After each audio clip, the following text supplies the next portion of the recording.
হযরত আনাস বিন নাজর রাদিয়াল্লাহু আনহু একজন বুজুর্গ সাহাবী ছিলেন, যিনি বদরের যুদ্ধে শরীক হইতে পারেন নাই। তাই সর্বক্ষণ এই বলিয়া অনুতাপ করিতেন যে আফসোস, আমি ইসলামের সর্বপ্রথম আজিমুশান জিহাদে শরীক হইতে পারিলাম না। তাই তিনি প্রতিজ্ঞা করিয়াছিলেন, আবার কোনো যুদ্ধে সুযোগ আসিলে প্রাণ ভরিয়া জিহাদ করিব। একদিন হঠাৎ উহুদ যুদ্ধের সময় এলো। এই যুদ্ধে তিনি বড়ই বীরত্বের সহিত অংশগ্রহণ করিলেন। উহুদ যুদ্ধে প্রথম ভাগে মুসলমানদের বিজয় হইয়াছিল, কিন্তু দুঃখের বিষয় হলো কিছুক্ষণ পরে একটি ভুলের জন্য তাহাদিগকে পরাজয় বরণ করিতে হয়। ভুলটি কি ছিল? ভুলটি এই ছিল যে হুজুর সাল্লাল্লাহু আলাইহি ওয়াসাল্লাম 50 জন তীরন্দাজ সৈন্যকে একটি বিশেষ স্থানে নিযুক্ত করিয়া এই বলিয়া সতর্ক করিয়া দেন যে আমরা জয় লাভ করি অথবা পরাজিত হই, যে কোনো অবস্থায় তোমরা এই স্থান পরিত্যাগ করিতে পারিবে না। হুজুর সাল্লাল্লাহু আলাইহি ওয়াসাল্লামের আদেশ ছিল এটাই। কেননা এই দিক হইতে শত্রুর আক্রমণের আশঙ্কা রহিয়াছে।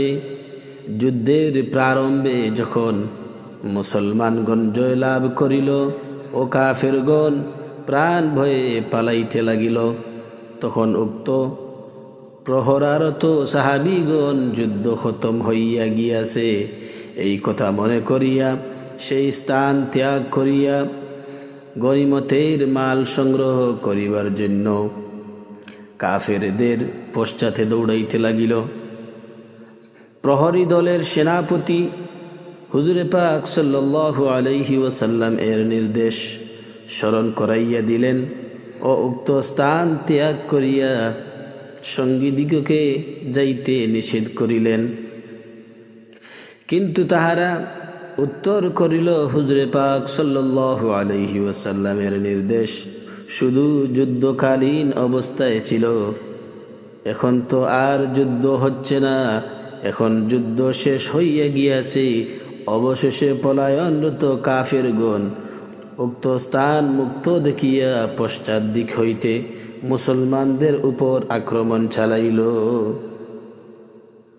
অসতর্ক মুসলিম বাহিনী এই অতর্কিত আক্রমণে পেরেশান হইয়া এদিক ওদিক ছুটাছুটি করিতে লাগিল। হযরত আনাস রাদিয়াল্লাহু আনহু দেখিলেন সম্মুখের দিক থেকে অন্য এক সাহাবী সাদ বিন মুআজ রাদিয়াল্লাহু আনহু আসিতেছেন।